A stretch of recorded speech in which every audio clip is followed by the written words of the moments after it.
ಮೈಸೂರು ಜಿಲ್ಲೆಯ ನಂಜನಗೂಡು ತಾಲೂಕಿನ ವರುಣ ಕ್ಷೇತ್ರದ ವ್ಯಾಪ್ತಿಯಲ್ಲಿರುವ ಸುತ್ತೂರು ಗ್ರಾಮದಲ್ಲಿ ಸುತ್ತೂರು ಮಠದ ಜಾತ್ರಾ ಮಹೋತ್ಸವ ಅದ್ದೂರಿಯಾಗಿ ಜರುಗುತ್ತಿದೆ. ಇಂದು ಜಾತ್ರೆಯ 3ನೇ ದಿನವಾಗಿದ್ದು ವಿವಿಧ ಕಾರ್ಯಕ್ರಮಗಳನ್ನು ಹಮ್ಮಿಕೊಳ್ಳಲಾಗಿತ್ತು. ಇಂದು ಬೆಳಗ್ಗೆ ಶಿವರಾತ್ರೀಶ್ವರ ಶಿವಯೋಗಿಗಳ ರಥೋತ್ಸವ ಅದ್ದೂರಿಯಾಗಿ ನೆರವೇರಿತು. ಸಹಸ್ರಾರು ಸಂಖ್ಯೆಯಲ್ಲಿ ಸುತ್ತೂರು ಮಠದ ಭಕ್ತರು ರಥೋತ್ಸವದಲ್ಲಿ ಭಾಗಿಯಾದರು.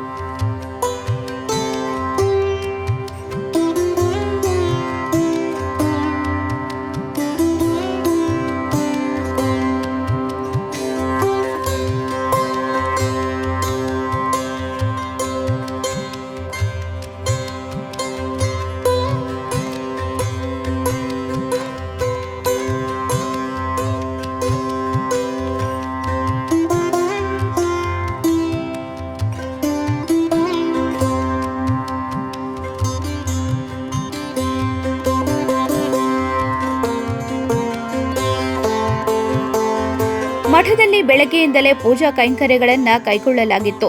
ನಂತರ ಬೆಳಗ್ಗೆ 11:10ಕ್ಕೆ ಸುತ್ತೂರಿನ ಕತ್ರುಗದ್ದುಗೆಯ ಆವರಣದಲ್ಲಿ ಜಮಾಯಿಸಿದ್ದ ಸಾವಿರಾರು ಭಕ್ತರು ಹೆಬ್ಬಾವಿನ ಗಾತ್ರದ ರಥದ ಹಗ್ಗವನ್ನ ಎಳೆದು ಹರಕೆ ತೀರಿಸಿದರು. ಬಳಿಕ ರಥಕ್ಕೆ ಹಣ್ಣು ಜವನ ಎಸೆದು ನಮಿಸಿದರು.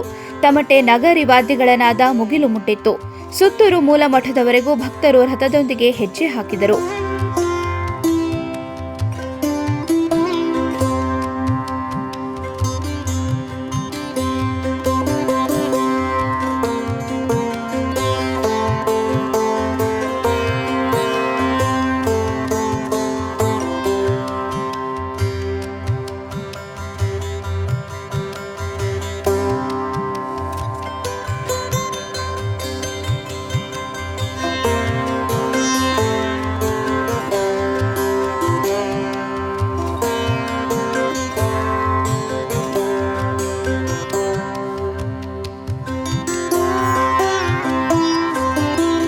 ಸುತ್ತೂರು ಶ್ರೀ ಶಿವರಾತ್ರಿ ದೇಶಿಕೇಂದ್ರ ಮಹಾಸ್ವಾಮಿಗಳ ಸಮ್ಮುಖದಲ್ಲಿ ನಡೆದ ರಥೋತ್ಸವದಲ್ಲಿ ಮಾಜಿ ಡಿಸಿಎಂ ಅಶ್ವಥ್ ನಾರಾಯಣ್ ಸೇರಿದಂತೆ ಹಲವು ರಾಜಕೀಯ ನಾಯಕರು ಭಾಗಿಯಾಗಿದ್ದರು.